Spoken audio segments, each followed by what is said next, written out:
తనేం వికృతాక్షేం ఘోరరూపాం మహాబలాం ప్రేతాసన సమారూఢాం జోగుళాంబాం నమామ్యహం.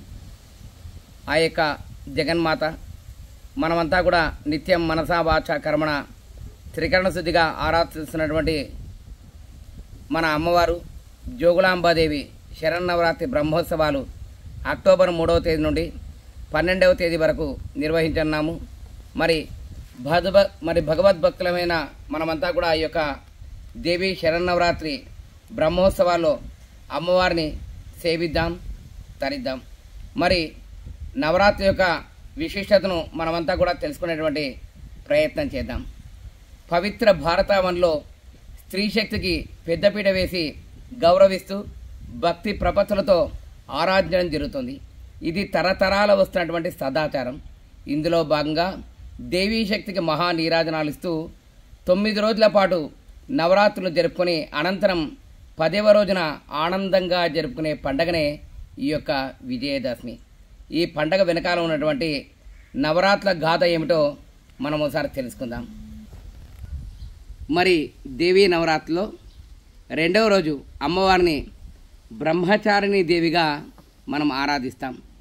నవరాత్రిలో 2వ రోజు ఆదిపరాశక్తి జగన్మాత నవదుర్గల్లో ఒకరైనటువంటి బ్రహ్మచారిణిగా మనమంతా కూడా ఆరాధిస్తున్నాం.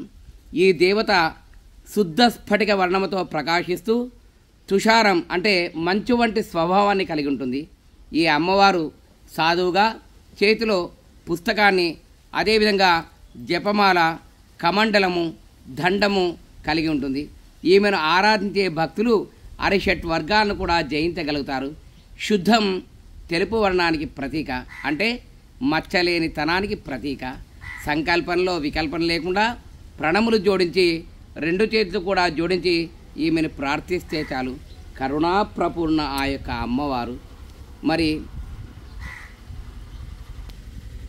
ఓ జనని, విధి వల్ల, అజ్ఞానం వల్ల, డబ్బు లేకపోవడం చేత లేదా సోమరితనం వల్ల, అశక్తత వల్ల నీ యొక్క పాదాల నుంచి నేను దూరం అయ్యాను ఇంతకాలం.